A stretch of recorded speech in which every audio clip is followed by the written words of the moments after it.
If you don't use it, you're going to lose it. You're not 23 anymore, but you can still outrun time if you move with it, not against it.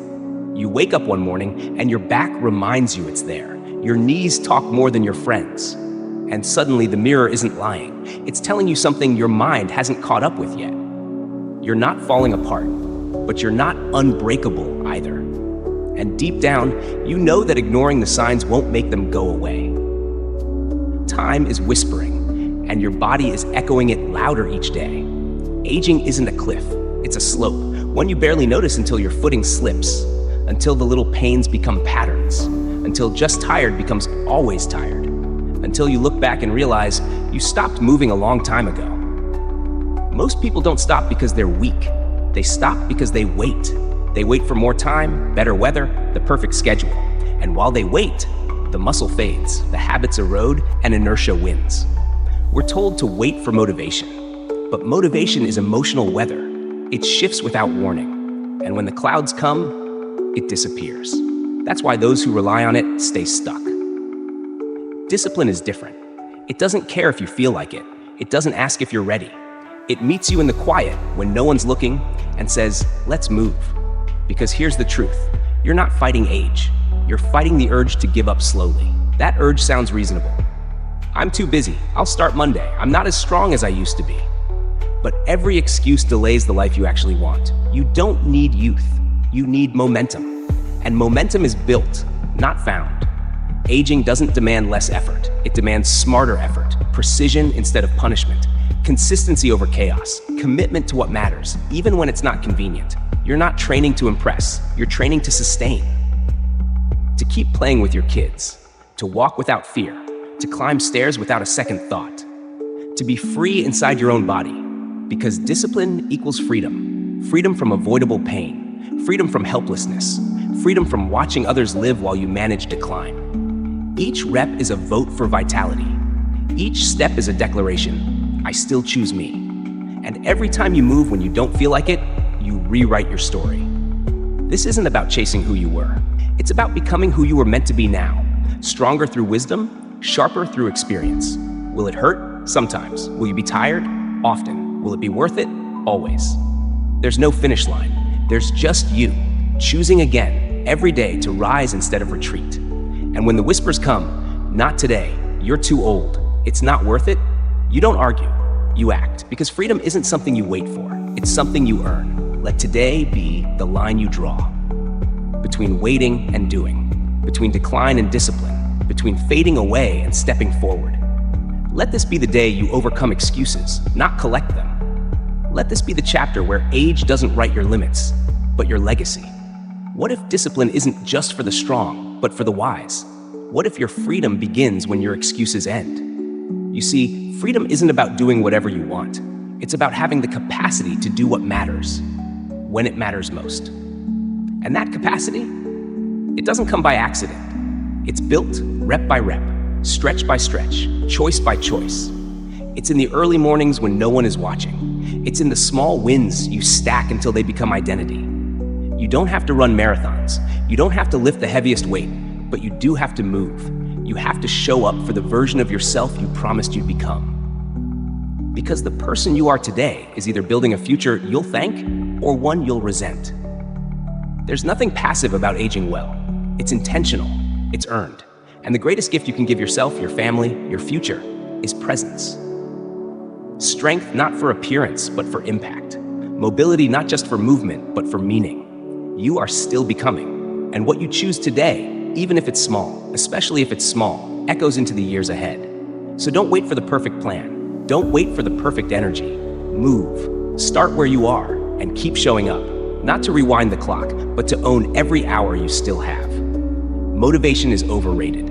It comes loud, fast, and leaves quietly. You felt it. You wake up one morning ready to conquer the world. And by afternoon, you can't even conquer the dishes. Excuses? They're more loyal than motivation. They show up every day, early, on time, well-dressed, and persuasive. Today's not a good day. I'll start next week. I need to feel right before I do it. But those thoughts, they don't protect you. They trap you. They keep you in a loop, waiting, delaying, regretting, repeating. You're not lazy. You're just stuck in a cycle that rewards hesitation. And the problem isn't that you don't care.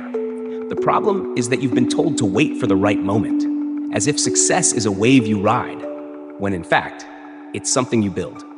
Here's the truth no one likes to say out loud. If you only act when it feels good, you'll never finish anything that matters.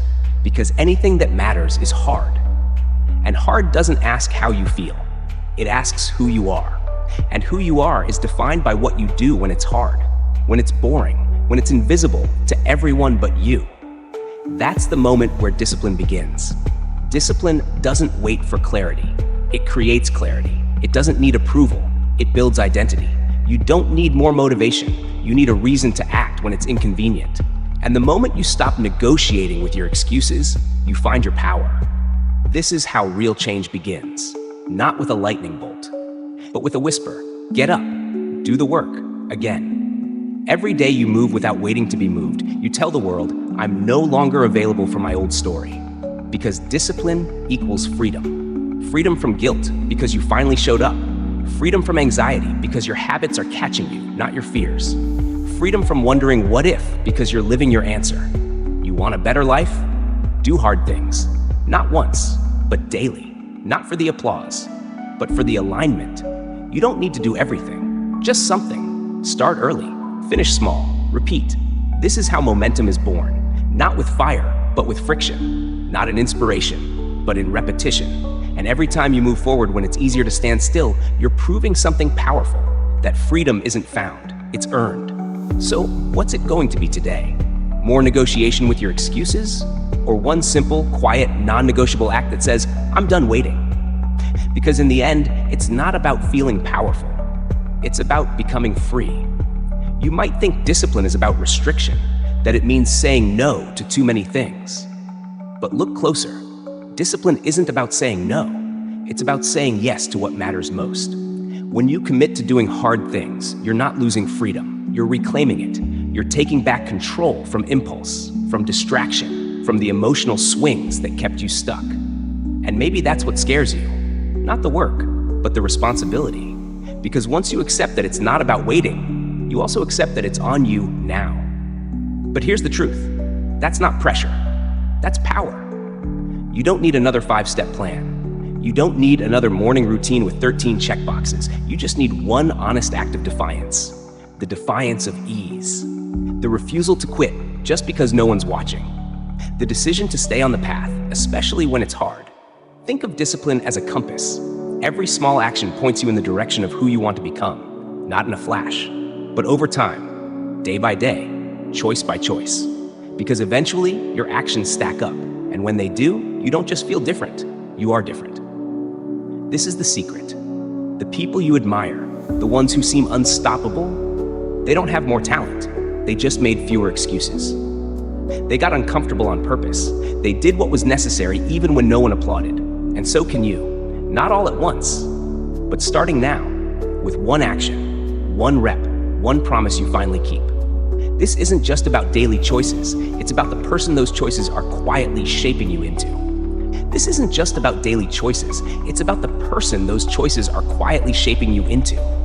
Because discipline isn't just a grind. It's a gateway, a structure that makes room for your real self to emerge.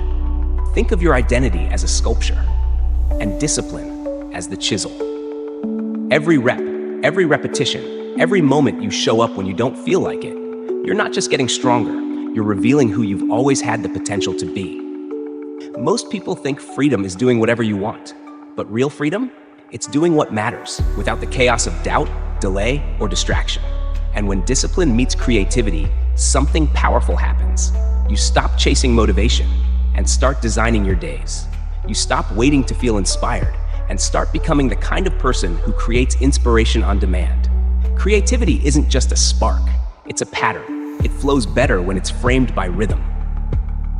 And rhythm is born from discipline. That's why artists, thinkers, leaders, anyone who makes something that matters, they don't wait to feel on. They build systems to start anyway. You want to leave a mark? Create a legacy? Start with what you can control. Your effort, your energy, your standards. Your work may inspire others, but it's your consistency that defines you. Because every legacy begins in private.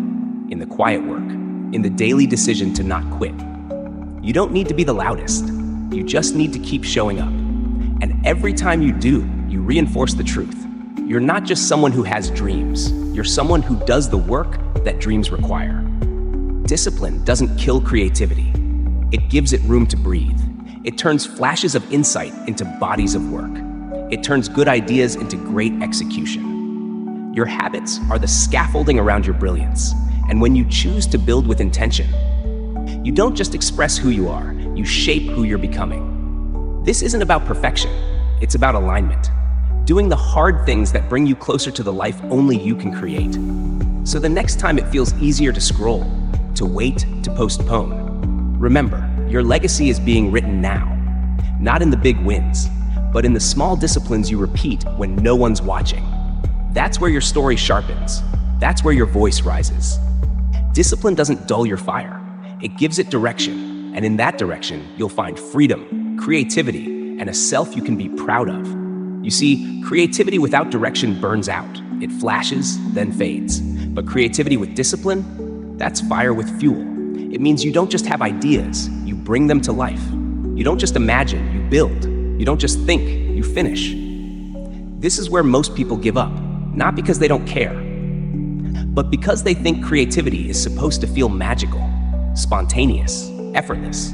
But the truth is, even magic takes practice. What you repeat, you refine. And what you refine, you elevate. Every artist, writer, athlete, every master you admire, they weren't just born with it. They chose to show up, to stumble, to sharpen, to stay. They built rituals around their genius, structures around their spirit. Not to confine it, but to focus it.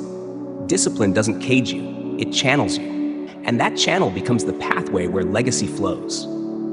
The world doesn't remember the ideas you almost pursued. It remembers what you were relentless enough to complete. So ask yourself, what rhythm does your life need to allow your truest work to come through? What structure could you create so your creativity doesn't depend on chance, but on choice? Legacy isn't loud, it's often quiet.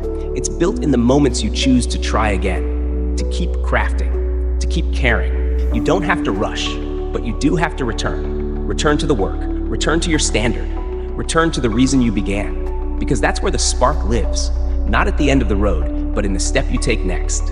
And as your ideas grow, so must your body's ability to carry them through. That means one thing. You have to train, not just your muscles, but your spirit, your tolerance, your willingness to be uncomfortable. Do something hard every day.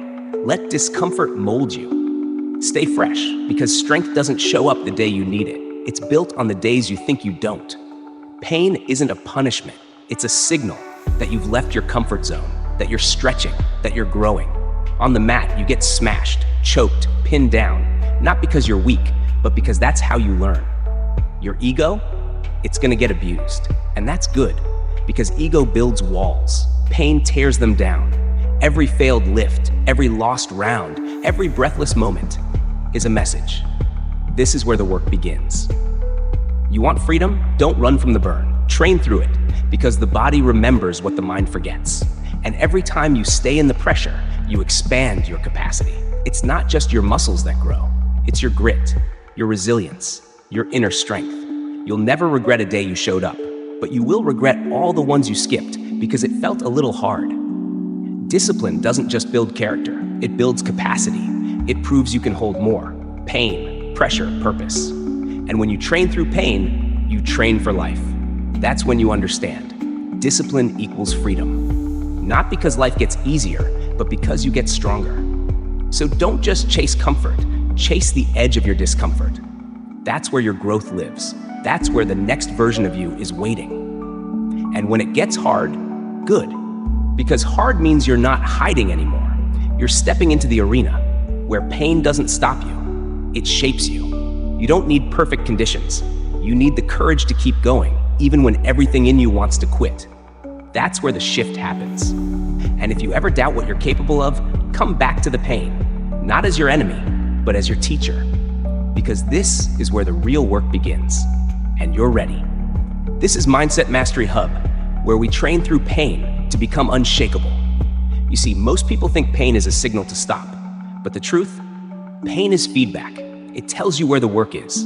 when your legs shake, when your lungs burn, when your confidence wavers, that's when your body and mind are negotiating growth. That's where you learn the truth about yourself. And if you quit in that moment, you don't just stop the workout. You break the contract with your future self. That version of you, stronger, sharper, freer, only appears when you prove you're willing to stay in the fire. There's no shortcut, no hack that replaces discomfort, no mindset quote that substitutes for real effort. This isn't about being a hero. It's about being honest. Can you keep going when your excuses feel louder than your reasons? Can you stay centered when it hurts? Because that's what real freedom feels like. Not ease, not comfort, but full ownership. Every drop of sweat, every skipped shortcut, every moment you choose effort over escape, it adds up. It sharpens you, it grounds you, it humbles you. And one day you'll face something that used to break you and realize it barely moves you now. Not because it got easier, but because you got stronger. So welcome the hard, invite the challenge.